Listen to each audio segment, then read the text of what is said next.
Have you ever felt like your possessions were possessing you? That your home, your closet, your calendar, even your dreams were full, but your mind was tired, your days scattered, and your soul oddly hollow? Seneca, one of the great Stoic philosophers, saw this over 2,000 years ago. Long before consumerism, fast fashion, and endless scrolling, he warned us. It is not the man who has too little, but the man who craves more, that is poor. Today, in a world obsessed with more stuff, more speed, more success, Seneca's wisdom cuts through the noise like a clear bell in the fog. This is the story of how owning less can lead to living more, according to Seneca. 1. The illusion of abundance. Seneca lived in Rome surrounded by wealth, power, and ambition. He himself was rich, extremely rich by any standard, but he saw through the glitter. He wrote, "We are more often frightened than hurt, and we suffer more in imagination than in reality." This applied not only to fear, but to desire. Seneca knew it wasn't the lack of wealth that tormented people. It was the constant chasing, the hunger that no amount of money, houses, or fine wine could satisfy. He warned that accumulating possessions often makes us more anxious, not less. Every item comes with a cost, maintenance, fear of loss, distraction from what matters most. In his letters, Seneca often challenged his friends and himself to consider, what do you truly need to be happy? Second, voluntary poverty. One of Seneca's most radical practices was what he called voluntary poverty. Despite his immense wealth, he would regularly spend a few days living with almost nothing. He dressed in rough clothing. He ate the simplest food. He slept on the floor, and he would ask himself, is this what I feared? By intentionally experiencing less, Seneca built resilience. He trained his mind to be independent from luxury, to not fear losing what he had, to be content, even in simplicity. This wasn't punishment, it was freedom training, because if you can find peace in simplicity, you're no longer a slave to your stuff. 3. Luxury versus sufficiency. Seneca didn't say luxury was evil. He wasn't a monk. He enjoyed beautiful things, art, books, gardens. But he drew a sharp line between appreciating something and depending on it. He wrote, "You ask what is the proper limit to a person's wealth? First, having what is essential, and second, having what is enough." To Seneca, the goal wasn't to renounce everything. It was to own only what serves your well-being, not your ego.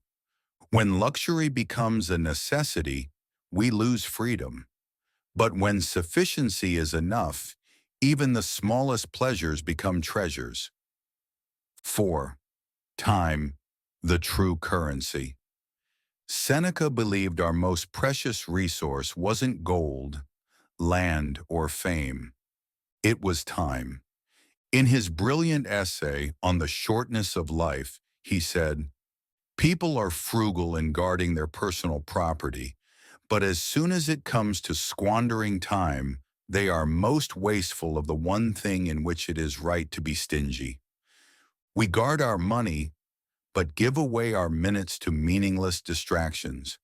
We fill our days with noise, our shelves with clutter, our schedules with obligations, and call it productivity." Seneca's minimalism isn't just about owning less stuff.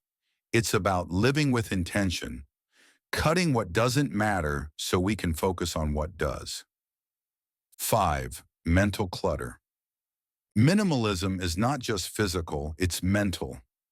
Seneca often reflected on how our minds become cluttered with ambition, envy, regret, comparison. We try to impress others. We chase what they chase. We fear being left behind. But Seneca reminds us, no man is crushed by misfortune unless he has first been deceived by prosperity. In other words, we suffer because we expect too much. From the world, from people, from things. We carry heavy mental baggage we never chose. Minimalism, for Seneca, meant clearing the mind, practicing detachment, choosing clarity over chaos. When we simplify our thoughts, we gain space for virtue, wisdom, and peace. 6. Relationships over riches. Seneca believed that what truly enriches life is not possessions, but people. He cherished friendship, loyalty, character. He saw that real wealth is being able to sit with someone, speak truth, and share in each other's growth. He warned, associate with people who are likely to improve you. He also said, life is long if you know how to use it. And how do we use it well? By investing in depth, not status, connection, not collection. Minimalism creates space for deeper relationships with others, with ourselves, and with life itself. 7. Modern reflections. Seneca's world was different from ours, but his wisdom is more relevant than ever. In a society driven by consumerism, endless choices, and digital noise, minimalism isn't a trend, it's survival. What would Seneca tell us today? Let go of what clutters your space and your soul. Spend time wisely. Choose quality over quantity in things, thoughts, and relationships. Learn to be at peace with less. And above all, live deliberately. He might say, he is most powerful who has power over himself. So here's the invitation. Start small, clean a drawer, unsubscribe from what doesn't serve you, say no more often, eat a simple meal, sit in silence, practice gratitude.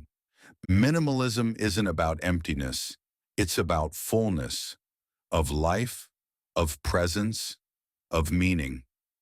Seneca's path was never about rejection, but about redirection, from noise to stillness, from craving to calm, from owning to being.